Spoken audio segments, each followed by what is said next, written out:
पूरी करते हैं। सबसे बड़ा सवाल क्या है?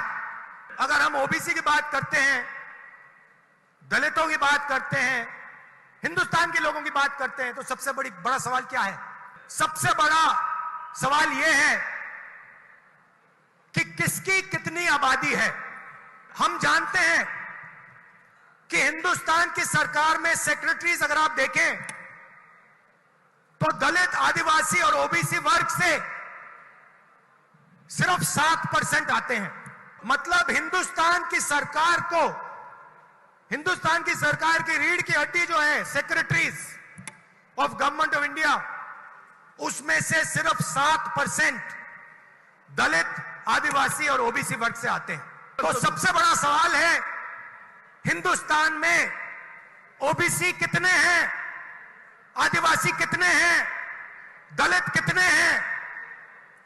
तो अगर हम धन बांटने की बात करें, अगर हम सत्ता बांटने की बात करें, तो पहला कदम यह होना चाहिए कि भैया किसकी कितनी आबादी है। यूपीए ने, कांग्रेस पार्टी ने 2011 में कास्ट बेस्ड सेंसस किया। पूरे देश की जातियों का डेटा उस सेंसस में है।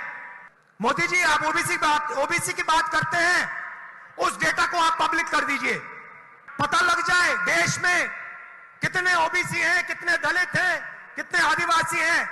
अगर सबको भागीदार बनाना है, सबको इस देश की प्रगति में शामिल करना है, तो यह तो मालूम होना चाहिए कि कौन कितने हैं।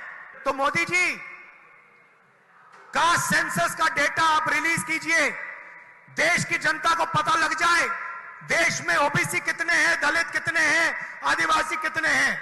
और अगर आप ये काम नहीं करेंगे तो ये ओबीसी पर अपमान है।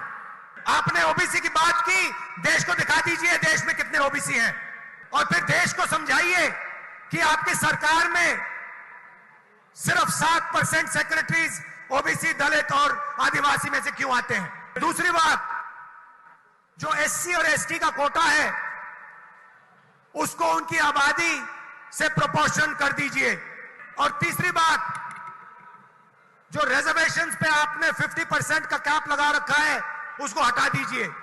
फिर बात करते हैं ओबीसी का अपमान कौन करता है।